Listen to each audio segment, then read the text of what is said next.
ഉൽപ്പത്തി പുസ്തകം 46 അധ്യായം. അനന്തരം ഇസ്രായേൽ തനിക്കുള്ള സകലവുമായി യാത്ര പുറപ്പെട്ട് ബേർശെബയിലെത്തി തൻ്റെ പിതാവായ ഇസഹാക്കിൻ്റെ ദൈവത്തിന് യാഗം കഴിച്ചു. ദൈവം ഇസ്രായേലിനോട് രാത്രി ദർശനങ്ങളിൽ യാക്കോബേ യാക്കോബേ എന്ന് വിളിച്ചതിന് ഞാനിതാ എന്ന് അവൻ പറഞ്ഞു. അപ്പോൾ അവൻ, ഞാൻ ദൈവമാകുന്നു, നിന്റെ പിതാവിൻ്റെ ദൈവം തന്നെ. മിസ്രൈമിലേക്ക് പോകുവാൻ ഭയപ്പെടേണ്ട, അവിടെ ഞാൻ നിന്നെ വലിയ ജാതിയാക്കും എന്ന് അരുളി ചെയ്തു. ഞാൻ നിന്നോടുകൂടെ മിസ്രൈമിലേക്ക് പോരും, ഞാൻ നിന്നെ മടക്കി വരുത്തും. യോസഫ് സ്വന്തം കൈകൊണ്ട് നിന്റെ കണ്ണ് അടയ്ക്കും എന്നും അരുളി ചെയ്തു. പിന്നെ യാക്കോബ് ബേർശെബയിൽ നിന്ന് പുറപ്പെട്ട് ഇസ്രായേലിൻ്റെ പുത്രന്മാർ അപ്പനായ യാക്കോബിനെ കയറ്റുവാൻ ഫറവോൻ അയച്ച രഥങ്ങളിൽ അവനെയും തങ്ങളുടെ മക്കളെയും ഭാര്യമാരെയും കയറ്റിക്കൊണ്ടുപോയി. തങ്ങളുടെ ആടുമാടുകളെയും കനാൻ ദേശത്ത് വെച്ച് സമ്പാദിച്ച സമ്പത്തുകളെയും കൊണ്ടുപോയി. അങ്ങനെ യാക്കോബും സന്തതികളുമെല്ലാം മിസ്രയീമിലെത്തി. അവൻ തൻ്റെ പൗത്രിപൗത്രന്മാരെയും തൻ്റെ സന്തതികളെയൊക്കെയും കൂട്ടി മിസ്രൈമിലേക്ക് കൊണ്ടുപോയി.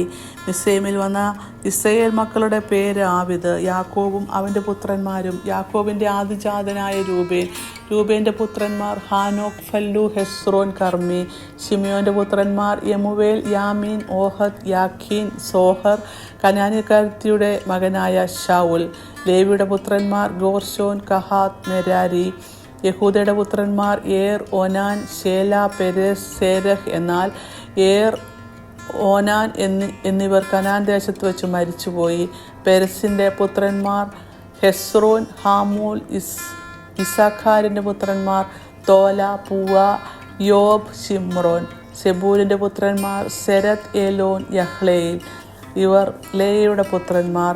അവൾ ആരെയും യാക്കോബിൻ്റെ മകളായ ദീനയെയും അവന് പദ്ദൻ ആരാമിൽ വെച്ച് പ്രസവിച്ചു. അവൻ്റെ പുത്രന്മാരും പുത്രിമാരും എല്ലാം കൂടെ 33 പേർ ആയിരുന്നു. ഗാദിൻ്റെ പുത്രന്മാർ സിഫ്യാൻ, ഹഗ്ഗി, ശുനി, എസ്ബോൻ, ഏരി, അരോദി, അരേലി. ആശേറിൻ്റെ പുത്രന്മാർ യിമ്ന, ഇശ്വ, ഇശ്വി, ബെരിയ. ഇവരുടെ സഹോദരി സേരഹ്. ബെരിയാവിൻ്റെ പുത്രന്മാർ ഹേബേർ, മൽക്കിയേക്കൽ. ഇവർ ലാബാൻ തൻ്റെ മകളായ ലേയ്ക്ക് കൊടുത്ത സിൽപ്പയുടെ പുത്രന്മാർ. അവൾ യാക്കോബിന് ഈ 16 പേരെ പ്രസവിച്ചു. യാക്കോബിൻ്റെ ഭാര്യയായ റാഹേലിൻ്റെ പുത്രന്മാർ യോസഫ്, ബെന്യാമീൻ. യോസഫിന് മിസ്രൈം ദേശത്ത് മനശ്ശെയും എഫ്രൈമും ജനിച്ചു. അവരെ ഓനിലെ പുരോഹിതനായ പൊത്തിഫേറിൻ്റെ മകളായ ആസിനത്ത് അവന് പ്രസവിച്ചു. ബെന്യാമീൻ്റെ പുത്രന്മാർ ബേല, ബേഖർ, അഷ്ബെൽ, ഗെര, നാമാൻ, ഏഹി, രോഷ്, മുപ്പീം, ഹുപ്പീം, ആരദ്. ഇവർ റാഹേൽ യാക്കോബിന് പ്രസവിച്ച പുത്രന്മാർ. എല്ലാം കൂടെ 14 പേർ. ദാൻ്റെ പുത്രന്മാർ ഹൂശീം. നഫ്താലിയുടെ പുത്രന്മാർ യഹസേൽ, ഗൂനി, ഏസർ, ഷില്ലോ. ഇവ ലാബാൻ തൻ്റെ മകളായ റാഹേലിന് കൊടുത്ത ബിൽഹയുടെ പുത്രന്മാർ. അവൾ യാക്കോബിനെ ഇവരെ പ്രസവിച്ചു. എല്ലാം കൂടെ 7 പേർ. യാക്കോബിൻ്റെ പുത്രന്മാരുടെ ഭാര്യമാരെ കൂടാതെ അവൻ്റെ കടിപ്രദേശത്ത് നിന്ന് ജനിച്ചവരായി അവനോടുകൂടെ മിസ്രൈമിൽ വന്നവർ ആകെ 66 പേർ. യോസഫിന് മിസ്രൈമിൽ വെച്ച് ജനിച്ച പുത്രന്മാർ 2 പേർ. മിസ്രൈമിൽ വന്നവരായ യാക്കോബിൻ്റെ കുടുംബം ആകെ 70 പേർ. എന്നാൽ ഗോശനിലേക്ക് യോസഫ് തനിക്ക് വഴി കാണിക്കേണ്ടതിന് അവൻ യഹൂദയെ അവൻ്റെ അടുക്കൽ മുമ്പിട്ട് അയച്ചു. ഇങ്ങനെ അവർ ഗോശേൻ ദേശത്തെത്തി. യോസഫ് രഥം കെട്ടിച്ച് അപ്പനായ ഇസ്രായേലിനെ എതിരേൽപ്പാൻ ഗോശനിലേക്ക് പോയി.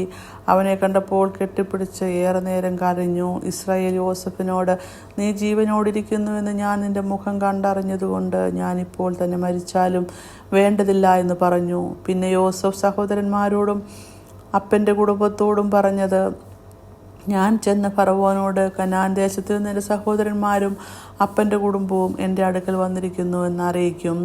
അവർ ഇടയന്മാരാകുന്നു, കന്നുകാലികളെ മേയ്ക്കുന്നത് അവരുടെ തൊഴിൽ. അവർ തങ്ങളുടെ ആടുകളെയും കന്നുകാലികളെയും തങ്ങൾക്കുള്ളതൊക്കെയും കൊണ്ടുവന്നിട്ടുണ്ട് എന്ന് അവനോട് പറയും. അതുകൊണ്ട് ഫറവോൻ നിങ്ങളെ വിളിച്ച് നിങ്ങളുടെ തൊഴിൽ എന്തെന്ന് ചോദിക്കുമ്പോൾ അടിയങ്ങൾ ബാല്യം മുതൽ ഇന്നുവരെയും ഞങ്ങളും ഞങ്ങളുടെ പിതാക്കന്മാരും ഗോപാലകന്മാരാകുന്നു എന്ന് പറവീൻ.